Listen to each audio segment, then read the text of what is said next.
السلام عليكم أيها الإخوان أيها الأخوات. احنا ناس زعافة وساكنين في العشش، وواحد الدار حدانا قديم، أنا في عمري 80 ما نعقلش إلا بنيها، ساكنة فيها المرارة، خرجت هي وليداتها، لا هي لا كسبتها لا وليداتها، فراشها الظلمة.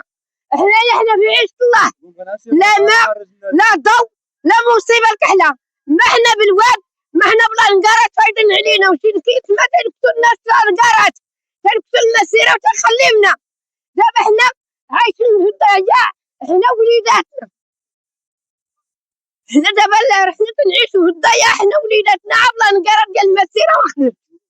ونبينا رسول الله وملكنا العزيز وشعبنا العزيز ونجوم الارض ونجوم السماء تنطلبوا في المداولة وفي المخزن يساعدونا ويجيو ينكتوا علينا هذا واد الحر خلقنا احنا وليداتنا.